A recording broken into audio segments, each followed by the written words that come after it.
Let's now begin with our top story coming out of the U.S., which has imposed sanctions on multiple Russian individuals for alleged attempts to influence its 2018 midterm elections. The sanctions target physical assets of a Russian internet research agency and 6 of its employees. In a statement, the Treasury Department said it will punish anyone trying to undermine the U.S. democratic process by subversively influencing voters. Moscow responded to those sanctions, saying the curbs reflect the domestic policy crisis currently raging in the U.S. In a statement, the Foreign Ministry said Washington uses Moscow as an instrument to reach its own opportunistic goals. Well, China is celebrating its 70th National Day with its largest ever military parade. Addressing the march in Beijing, President Xi Jinping said China will stay on the path of peaceful development. Xi said the country's military will safeguard its sovereignty and interests. He also said China must maintain stability in Hong Kong and Macau and promote peaceful ties with self-ruled Taiwan. The Chinese president said there is no force that can stop China and its people.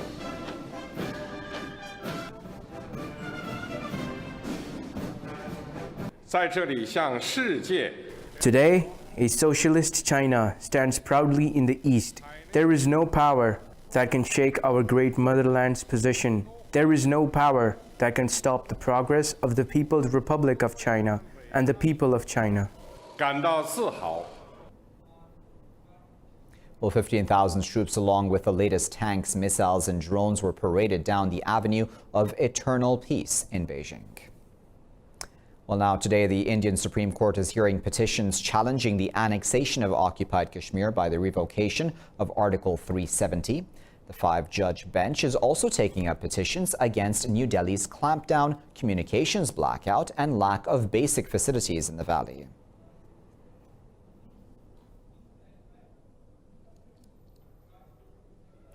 Well, Indian opposition leader Ghulam Nabi Azad has said occupied Kashmir is suffering due to a government-made disaster.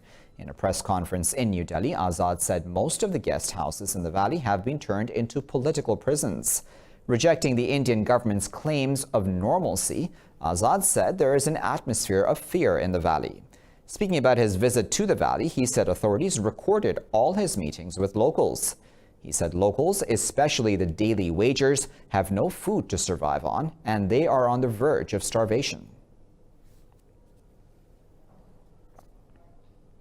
Now, as winter looms, Indian forces are forcing residents of occupied Kashmir to rent out their homes to occupying forces. Locals say they are being harassed and threatened with violence if they refuse to vacate houses immediately. They said neighbors are being crammed into one house to create boarding for occupying forces. New Delhi's clampdown and communications blackout in the valley has entered its 58th day. Over 1 million troops have been deployed in the occupied valley to crush dissent over India's illegal annexation. Meanwhile, Indian authorities are all set to file charges against pro-freedom leaders Yasin Malik and Asya Andrabi. Lawyers said charge sheet under the controversial Public Safety Act will be filed before October 15th. On to some other news now. Iran claims Saudi Arabia has sent messages to President Hassan Rouhani through leaders of other countries. Government spokesman Ali Rabi'i says Tehran welcomes any positive change of behavior by Riyadh. Rabi'i gave no information on what the messages contained. Earlier, Saudi Arabia's Crown Prince Mohammed bin Salman said war with Iran could devastate the global economy. In an interview, he said Saudi Arabia prefers a non-military solution to tensions with its regional rival. Well, Iran also says it is ready to resolve its issues with the United Arab Emirates. Foreign Ministry spokesman Abbas Mousavi says Tehran is willing to speak to neighboring countries to end disputes. In a press conference, Mousavi said he is planning a series of meetings and discussions with his regional counterparts. He said Iran is working for regional peace, security, and progress that cannot be bought from the West. Mousavi said these efforts were part of Tehran's new Coalition for Hope initiative proposed at the UN General Assembly. Iran had proposed a regional coalition for maritime security in response to Washington's naval alliance in the Gulf.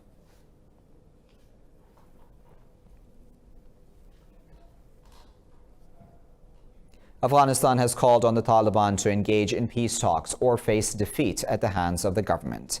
In a speech at the UN General Assembly, National Security Adviser Hamdullah Mohib said Afghans voted in the presidential polls despite facing the threat of terrorism. The National Security Adviser thanked the US and NATO allies for standing by Afghanistan to secure the country. To the Taliban and their foreign sponsors, hear this now. A message from the Afghan people. Join us in peace, or we will continue to fight. As my colleague, Ambassador Adil Araz, said last week here at the United Nations, this is a fight we can win. Well, the Taliban have called the presidential election illegitimate and say the Afghan people do not accept imported processes. Meanwhile, North Korea has blamed the United States for failure to restart stalled negotiations. Last month, Pyongyang said it was willing to restart discussions in September, but Washington should adopt a fresh approach. In a speech at the UN General Assembly, Pyongyang's ambassador Kim Song said it is time for Washington to share proposals for talks. Responding to that, U.S. Secretary of State Mike Pompeo said the meeting was not possible in September. North Korea has called for the implementation of a statement issued by the leaders of both countries after their first meeting in Singapore last year. They agreed to foster new relations and work towards the denuclearization of the Korean Peninsula. U.S. President Trump's ex-National Security Advisor, John Bolton, says North Korea will never give up its nuclear weapons. In a speech at a Washington think tank, Bolton said the U.S. is in a standoff with Pyongyang. Former advisor Bolton warned time works against those who oppose nuclear proliferation.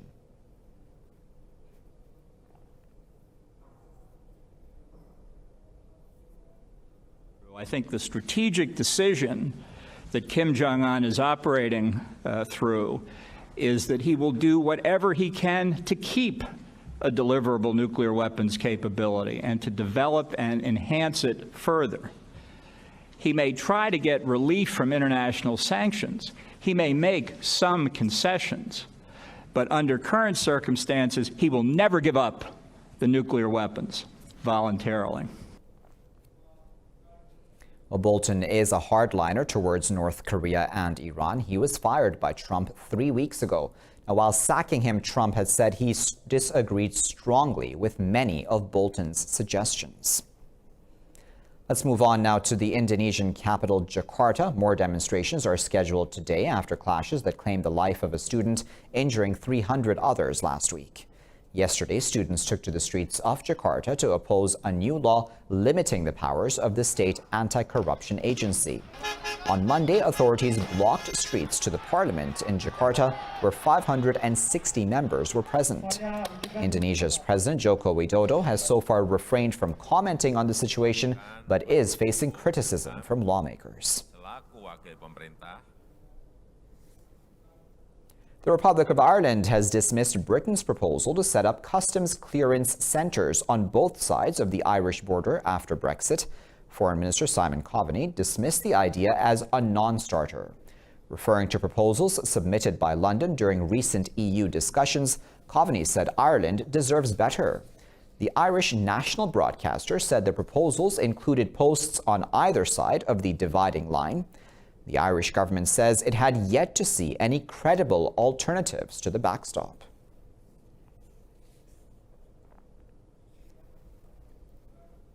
Well, the Greek government plans to deport 10,000 migrants by the end of next year.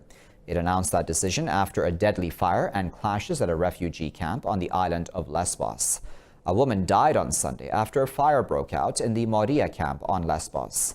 The fire escalated into clashes between asylum seekers and police. According to official figures, the Moria camp has turned into a town of 12,000 people, 4 times its capacity. The clashes were the most serious in months and came as Greece deals with increased migrant flows from Turkey. The Deputy Citizens Protection Minister, Lefteris Economou, said Greece is going through a national crisis. French President Emmanuel Macron has called on the U.S. to remove Sudan from its list of state sponsors of terrorism. Speaking at a joint press conference with Sudan's Prime Minister Abdallah Hamdok, Macron offered to host an international conference on Khartoum's debt. He said this can happen after the U.S. lifts its sanctions. Last week at the United Nations, Hamdok said he wanted an agreement with the U.S. to remove his country from the blacklist. Sudan was named a state sponsor of terror in 1993 under then U.S. President Bill Clinton. Khartoum has been unable to tap the IMF and World Bank for support because of that designation. Cameroon's Anglophone separatist leaders have boycotted a week-long dialogue with the government. Separatists say they do not recognize the government's authority to convene such talks.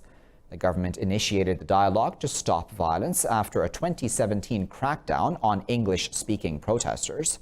English speakers say they are marginalized by the French-speaking majority and are fighting for a separate state. The United Nations says the fighting has killed 1,800 people and has displaced over 500,000.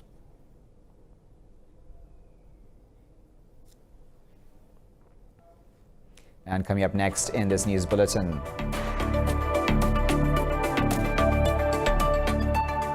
desperate to escape war and find medical care.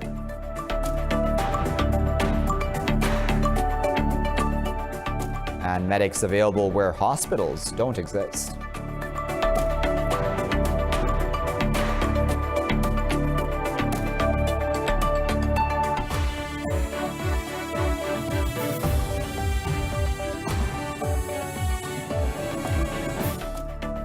Let's begin this segment of the bulletin in India, where 21 people returning from a pilgrimage have died in a bus accident. Another 35 people have been injured. Police say the bus carrying 70 passengers overturned at high speed in the western state of Gujarat. It said heavy rains and high winds are making rescue operations extremely difficult. This is the worst bus accident in Gujarat since February 2016, when 37 people were killed after their bus plunged off a bridge. Well, torrential rains and flash floods have killed 150 people in India's northern Uttar Pradesh and eastern Bihar states. Officials say UP has been hit the hardest with 111 deaths, while 37 people died in Bihar.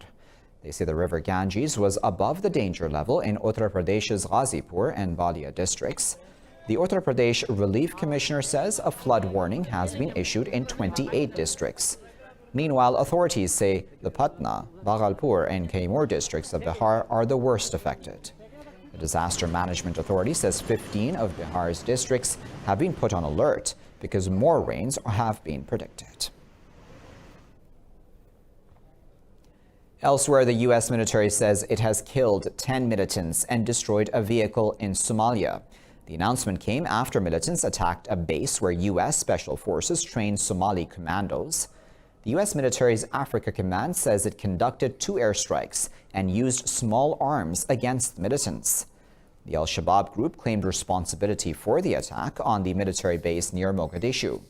Police say twin car bombs were used in the attack. In the second attack, a roadside bomb targeted an Italian military convoy. Now, desperate to escape war and find medical care for their daughter, a Syrian couple spent hundreds of dollars trying to reach Turkey. They tried 5 times to smuggle themselves and their 2 children across the border, but failed. Find more now about their struggle in this report.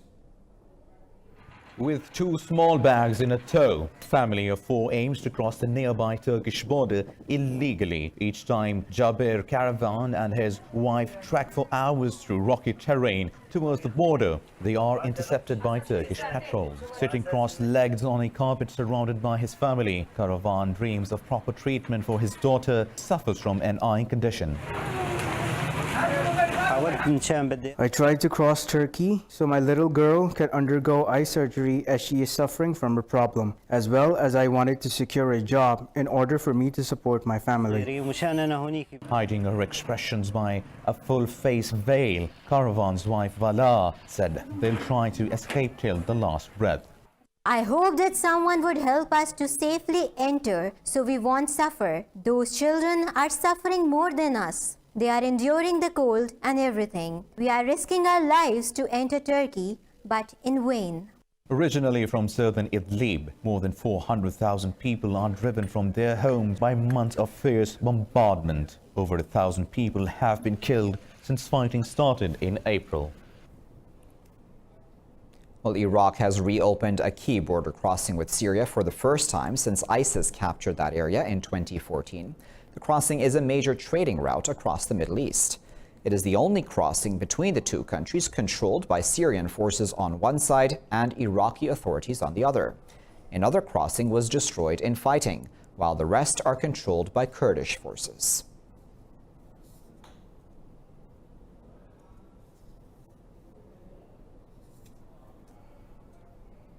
Uganda has banned the red beret for civilians, calling it official military clothing. It is a move that essentially bans the uniform of leading opposition figure Bobi Wine and his supporters. Wine is running for president against longtime leader Yoweri Museveni in 2021, challenging him for a free and fair election. His supporters have called the beret a symbol of resistance. He also faces multiple challenges, including limited opportunities to hold rallies or stage concerts before elections.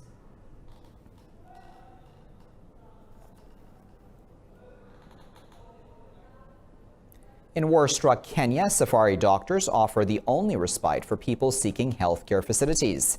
Every month, a voluntary team of both local and foreign medics visits up to 12 villages, while 4 militant-held villages remain isolated from this facility. This report has more. Every month, the safari doctor's boat sets off from Lamu Island, carrying all the medical equipment needed for a mobile clinic. After more than 2 hours at sea, the team arrives in Kiangwe, a remote village near the Somali border. The people here are in need of help. The health service inaccessible for them. The medical team are volunteers and offer services from vaccinations to maternal health and first aid. Rufia cut his finger with a machete while working in a cornfield. The mobile clinic is his only treatment option. It's too far, and before you get access to a hospital, it's a problem. There's no money. You need money in order to go see a doctor. In addition to a lack of transport and health infrastructure, residents of the region must deal with violence from terrorist group Al-Shabaab. A native Kenyan founded Safari Doctors in 2015 to help isolated populations access basic health services. You have poor infrastructure, and as a result, you have the existence of, the militants, if you want to call it, and the presence of the military. So traveling around becomes tricky. There's some villages that we have to make a last-minute call if we can go to or not. The mobile clinic travels to 12 remote villages near the Somali border every month, an area plagued with violence. Despite the Kenyan army conducting operations for the past 4 years, they have failed to flush out Al-Shabaab militants.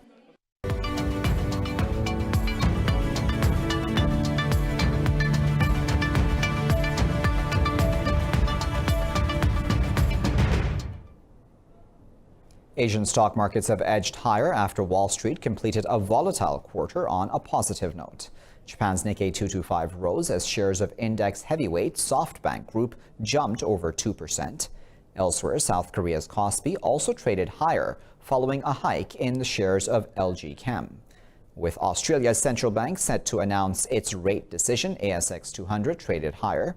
Markets in China and Hong Kong are closed as the country celebrates its 70th National Day.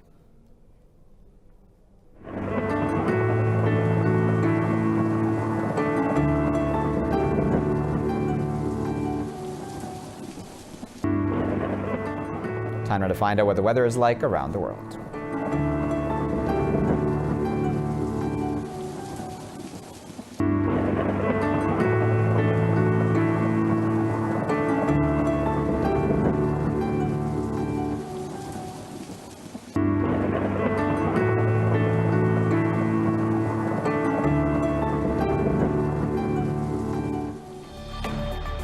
And with that, you're all caught up. Thank you for watching this bulletin. You're at your business.